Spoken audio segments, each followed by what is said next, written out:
안녕하세요. 이번 시간부터는 이제 추심 결제 방식의 종류부터 공부하실 건데 추심 결제 방식의 종류도 굉장히 중요하죠. 근데 절대 어렵지 않은 개념이니까 설명해 드린 부분만 좀 공부하시면 될 것 같습니다.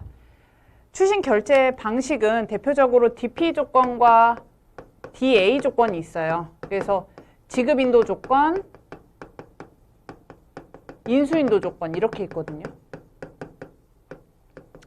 그래서 보시면 수출상이 매매계약에 따라 물품을 선적을 한 후에 관련 서류가 첨부된 일람불 환어음을 누구를 지급인으로?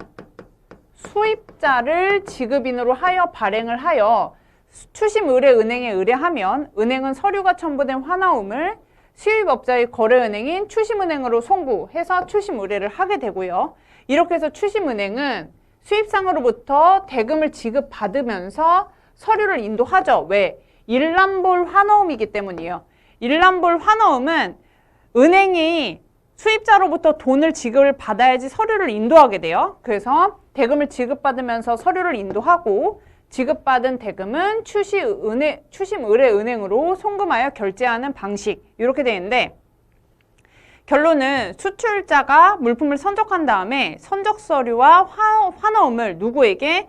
자신의 국가에 소재하는 추심의뢰은행에게 추심을 의뢰하게 되고요. 추심의뢰은행은 해당 서류와 환어음을 누구에게? 수입국이 소재하는 추심은행에게 서류를 송달하고 추심은행은 수입자에게 선적 서류를 송달을 하게 되는데 이때 대금을 지급받아서 대금을 이제 추심은행에서 추심의뢰은행으로 그 다음에 수출자한테 이렇게 전달해 주는 방식이에요. 그래서 이렇게 보시면 매매계약을 체결하죠. 매매계약을 체결할 때 결제 방식은 추심 방식으로 하기로 한 거죠. 반드시 수출자는 선적을 하게 돼요.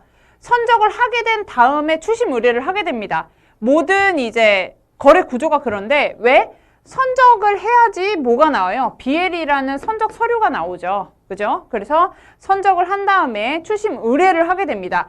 요 추심 의뢰를 이제 환어음으로 추심 의뢰를 한다고 쳐서 환어음과 선적 서류가, 운송 서류가 이 취합된 요것을 바로 환어음이라고 해서 환어음과 서류를 받아서 이제 추심의뢰은행한테 송부를 하게 되면 이 서류를 추심은행으로 전달을 하죠. 추심은행은 서류를 인도합니다. 서류를 인도할 때 DP 방식이기 때문에 반드시 수입자는 추심은행한테 대금 결제를 하게 되고 결제를 하게 되면 이제 추심은행이 추심의뢰은행한테 송금을 하게 되고 수출자한테 최종으로 지급을 하게 되는 방식입니다.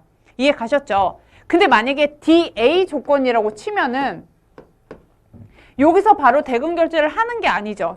수입자가 인수를 하고 만기일에 지급을 하게 됩니다.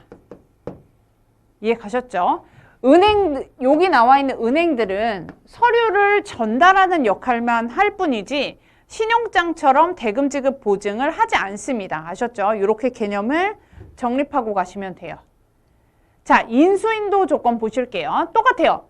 수출상이 매매계약에 따라서 물품을 선적해야지 선적 서류가 나오겠죠. 해서 선적을 한 후에 관련 서류가 첨부된 기한부 환어음을 수입상을 당연히 지급인으로 하여 여기 부분이 지급인도 조건과 인수인도 조건에서 수입상을 지급인으로 하여가 뭐냐? 신용장과 차이점이에요. 신용장은 발행은행을 지급인으로 하여 이렇게 되어 있죠. 그래서 추심은행은 수입상을 지급인으로 해서 발행을 해서 룰은 똑같아요. 추심의뢰은행, 그 다음에 추심은행. 자, 여기가 틀려요. 그 환어음의 지급인의 수입상으로부터 어음의 인수, 수입자는 인수행위를 하게 되고요. 인수를 하게 되면 서류를 은행은 인도를 해줍니다. 지급인도 조건에서는 서류를 인도할 때 대금 지급을 해야 되지만 인수인도 조건은 수입상이 인수행위를 하면 서류를 인도하게 되고요. 수입상은 어음의 만기일에 대금을 지급해서 수출상의 거래은행으로 송금하는 결제 방식입니다. 이해 가셨죠? 그래서 DP 조건은 서류 인도와 동시에 대금 지급을 반드시 해야 되고요. 인수인도는 인수를 한 다음에 만기일에 대금을 지급하는 방식이에요. 거기서 약간 틀려요. 그래서 이렇게만 개념 정리를 해주시면 되고 자, 요 부분이 기출로 한번 나왔었습니다. 기출 요거는 항상 나오고요. 요 부분도 몇 번 나왔어요.